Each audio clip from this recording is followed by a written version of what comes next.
Hello everybody, my name is Michael, and we're going to start this episode off by killing the Asylum Demon. I think that's his name. It's the second boss, just below the area where we fought the first boss in the entire game, right down here in the undead Asylum.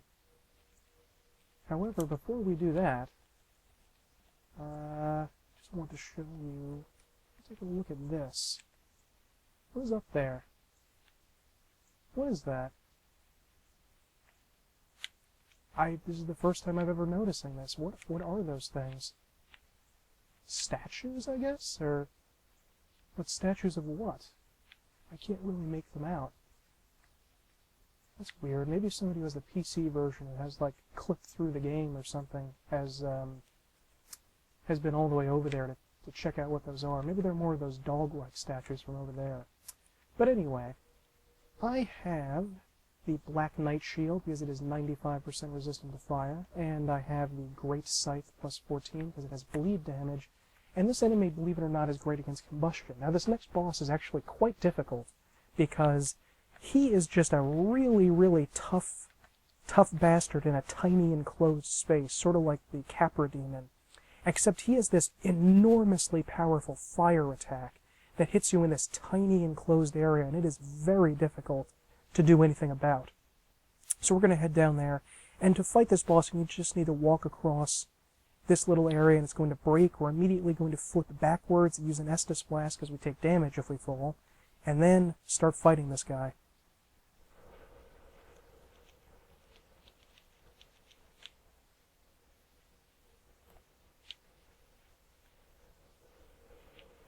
See, even with the shield, we took a hell of a lot of damage. Okay, the Asylum Demon must have been the name of the demon, the first boss, and the Stray Demon is the second one. Yes, we did do some damage. This is a fire attack. Ugh, God, we just keep taking damage from this. Lucked out on that one. And what you gotta do is try to get close to it, which is not easy to do. It's not easy to dodge that, by the way. That attack you just did. That's a very tricky one to get. Come on. No! No! Fuck. I think I missed my bleed chance on this one. Yes! Okay, we did it.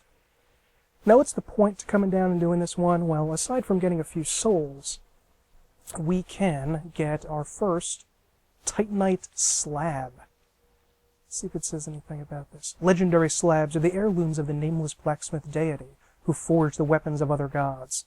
Weapons forged with this slab become rare legendary weapons. So that means we can get our Great Scythe up to plus 15, which is going to be awesome. And I will see all of you in the next area that I'm going to be in just 1 second. Victory!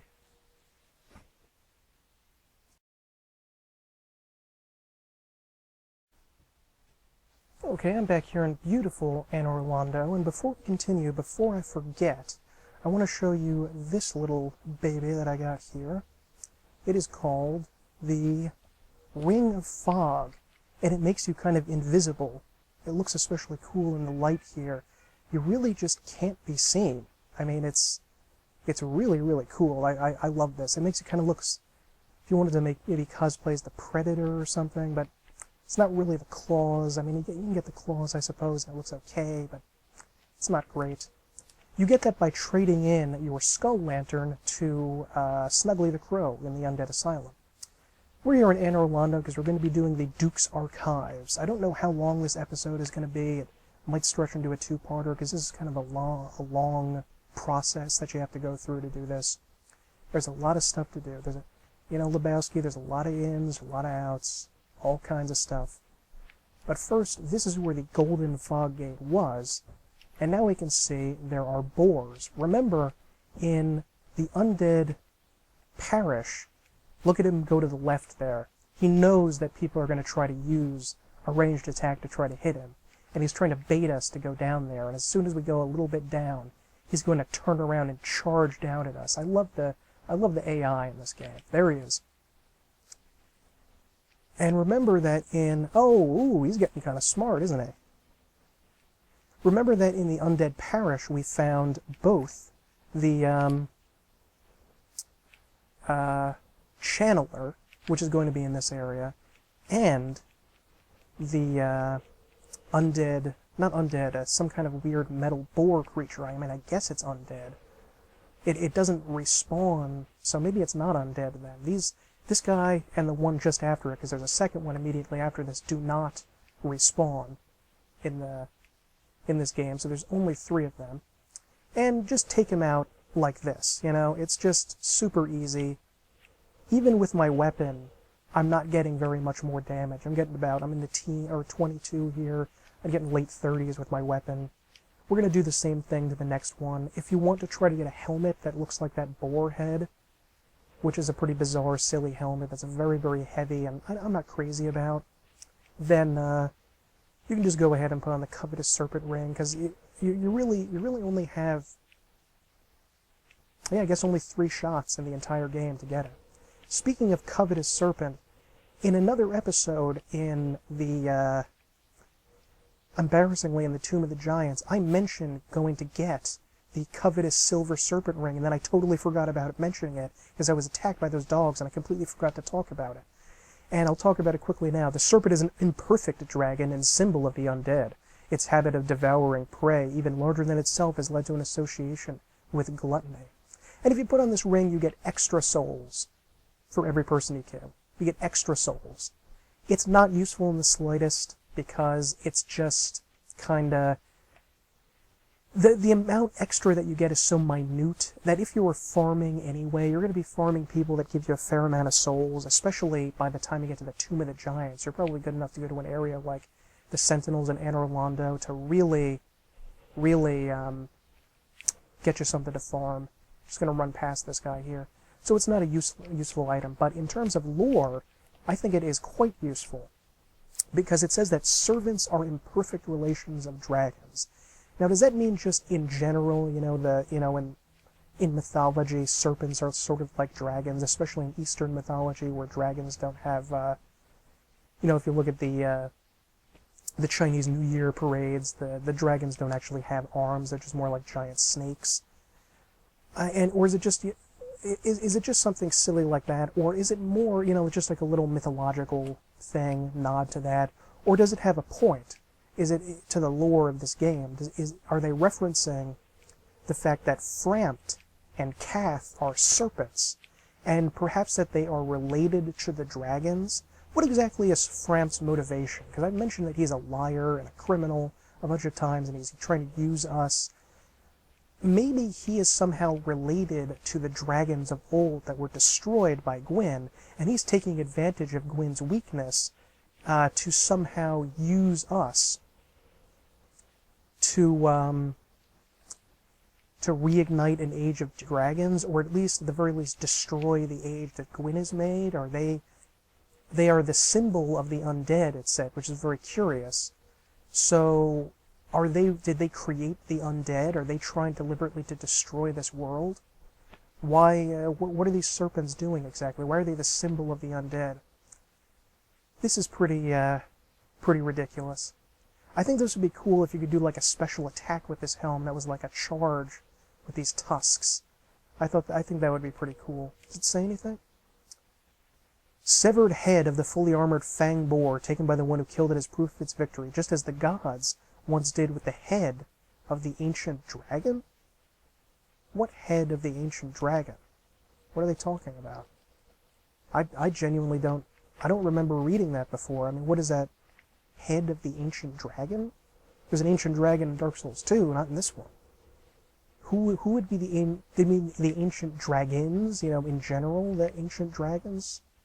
It's very curious. There's a very convenient bonfire right here, but you cannot warp to it, so if you have to leave this area, you have to go to the Anne Orlando one and come back here, so, it's nice that it's there, but it doesn't really matter.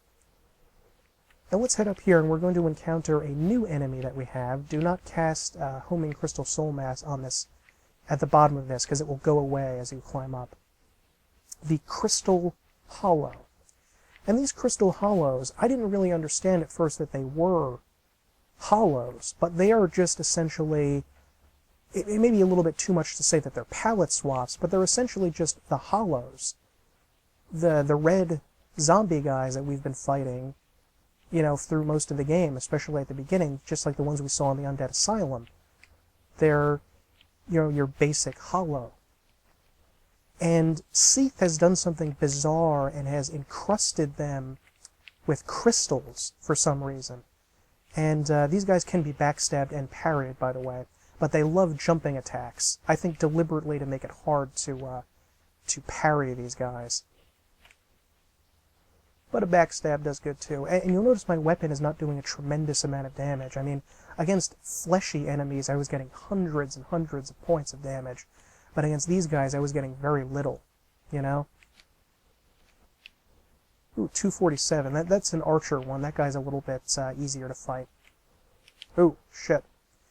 And just like the hollows that we fought before the gargoyle boss when we went to fight, what's his name? When we went to fight the channeler in the Undead Parish. There is a channeler down there, if you can see him casting his spells down there. He is able to cast the buffing spell. And if you see the little white light around the enemies, that means they are currently being buffed. And that means their damage has risen. They obviously have much higher damage than normal hollows, so, you know, they're already pretty high up. And this is another guy that we saw in Darkroot Basin, the crystal golems, I believe they're called. This one, however, is a special one. So I don't know what association Seath had with that area of the game, with Undead Parish and Darkroot Garden. Why was Seath so powerful there? You know, I didn't think, why did his power extend out to there? You know, I'm not quite sure about that. But let's take a look at the item that we just got. I think in keys, maybe? Broken Pendant. The vine appears to originate with Ulasil, which is a clue. A powerful magic can be sensed from this ancient stone, yet men of this time can neither manipulate nor sense its power, which has a distinct air consisting of both reverence and nostalgia. And what this item does is now is sort of a magic key that allows us to access the DLC. Dark Souls is the kind of game where just because you paid for that DLC doesn't mean that you get to access it. In order to get to it, you need to get through, you know, past the 50% point of the game and go in here and kill that guy and kill the Hydra and kill the Golden Crystal Golem after that and talk to Dusk. And then if we go back to where the Golden Golem was, there will be a magic portal that will take us all the way down to the DLC area. Well, need to concentrate here. Things could go tits up very easily. Ooh. See, this guy is buffed now. Now, these channelers, I forgot to mention, they can actually teleport. So you have to be aware of that when fighting them. See, he's teleporting now, and we can't hit him in the midst of his teleport, which is kind of bullshit. I think we should be able to attack him as he's teleported. But we cannot now, and he is teleported probably to the top of the stairs. These are astrolabes, by the way, sort of a symbol of medieval learning. Abelard and Eloise, one of the great tragedies of the Middle Ages, a scientific, freewheeling type couple who were enamored with the then-modern ideas of science, like with astrolabes, named their child astrolabe, these sort of proto-scientist type people.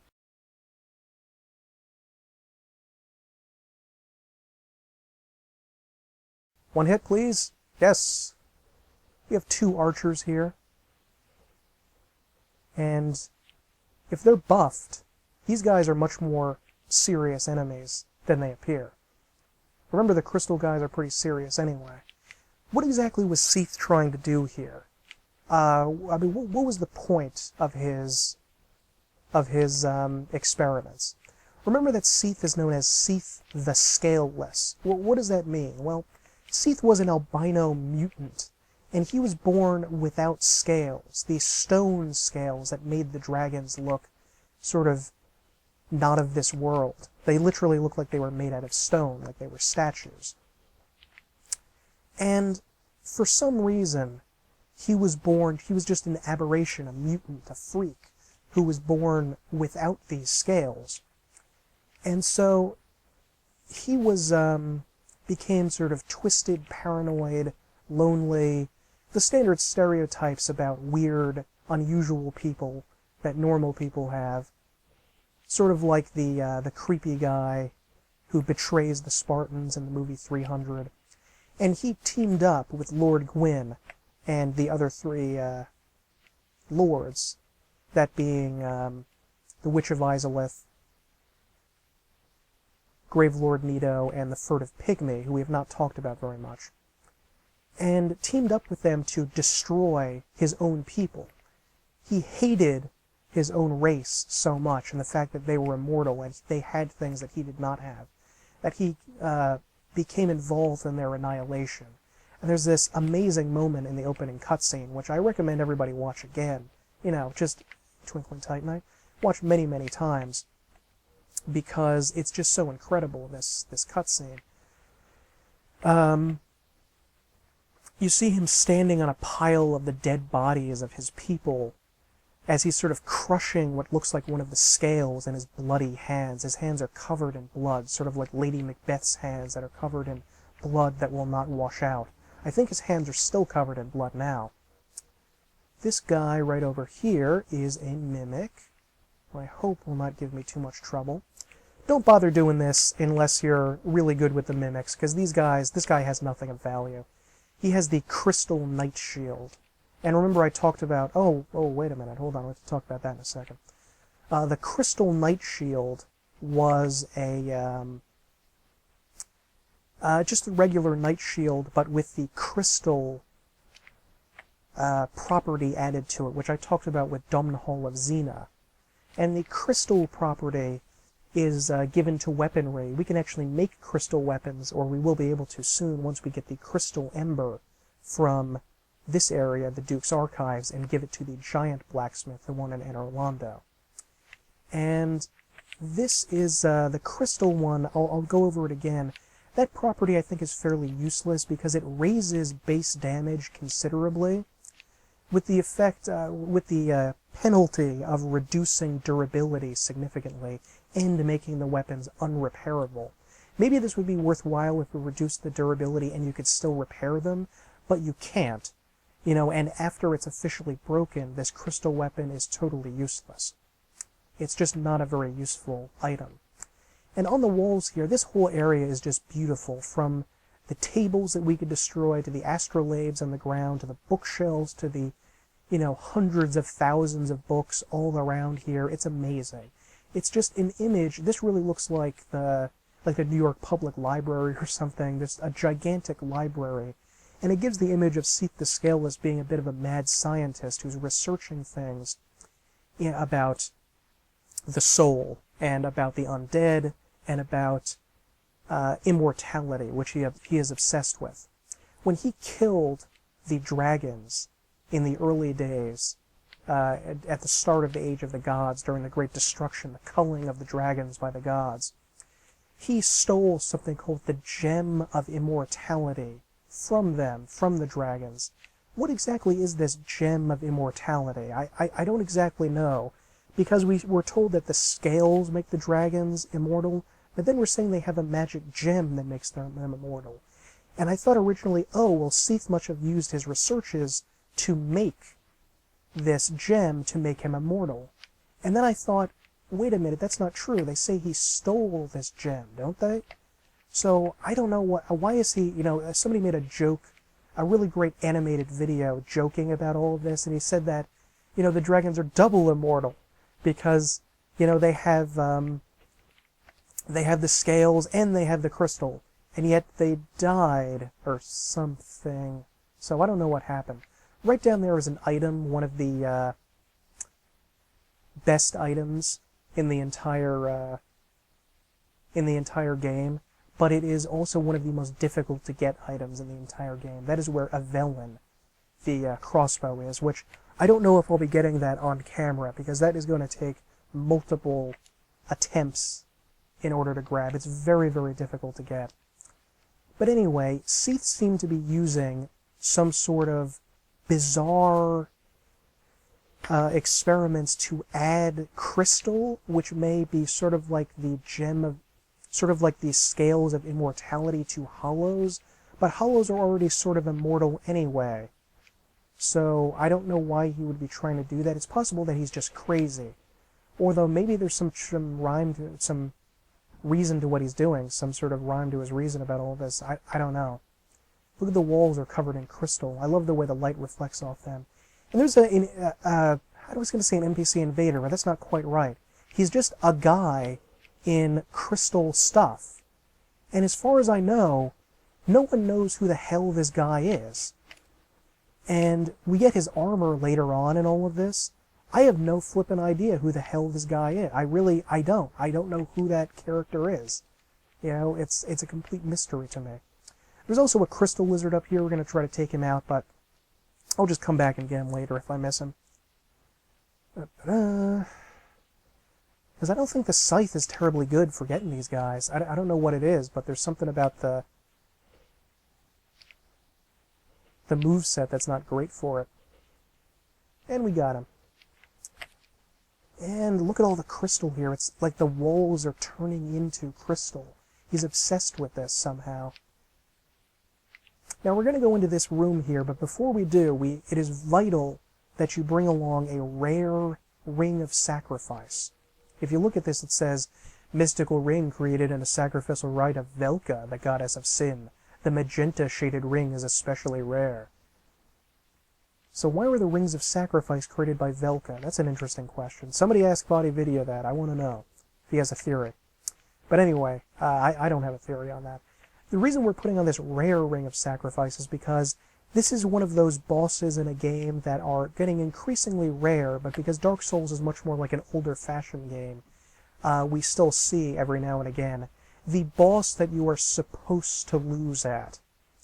Yeah, it's a boss that you're supposed to die fighting. You have to lose to this, which is really weird and unpleasant and odd. I mean, it's just weird, but we go in there. Remember, he has the gem of immortality. He's technically immortal, and he is going to kill us and potentially curse us in doing so by attacking us with his strange breath weapon.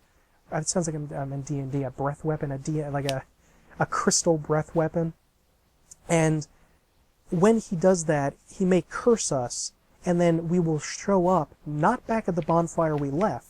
For the first time in the game, we will be at a brand new bonfire that is a prison cell deep below the Duke's archives. Apparently, Seath has so much power over the dragons and the undead and stuff like that that he is able to change the laws of how bonfires work, which really speaks to his incredible power and his great knowledge. So, Seath, when he locks us in there, perhaps cursed, if you were locked in there and cursed, you can't warp out of that bonfire. You have to fight your way out of it. You know, the Lord Vessel does not work. It says, weirdly it says cut off from other bonfires. I don't know what that means, but that's what it says, cut off from other bonfires. So when we get out there, this is going to be really, really peculiar. I don't know what that means. You know, how he's able to do that, if he intentionally did that, like cut it off from the others, or, you know, because he has power over the Lord Vessel, presumably, and that is very, very strange. But anyway, we are going to go in here, and this is one of the most extraordinarily difficult sections of the game. Not quite up there with the New Londo Ruins or the Two Archers of Anor Londo, but it's still pretty darn difficult, especially if this is your first time running through here. So let's pop in here, die, and then start on the next area. Seath is one of the most unique-looking dragons. I'm so tired of seeing dragons in games that look so boring and pedestrian. Not that there's anything necessarily wrong with it. Oh, cursed. And we turn into crystal. Remember, when you get cursed, you turn into a crystal statue. So maybe the curse has something to do, the curse status has something to do with Seath. And it is called the Curse of the Undead. So maybe Seath knows something about cursing? I don't know. That's There's a lot of maybes there.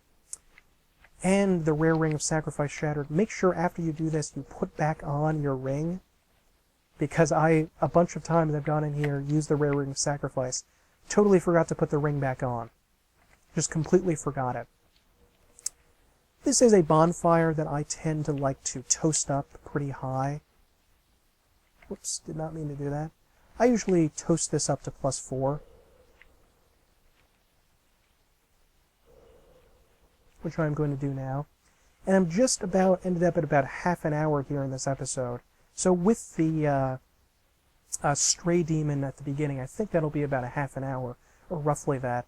So I'm going to see you back after I toast up this bonfire to show you how to get out of this damn prison. I will see you then.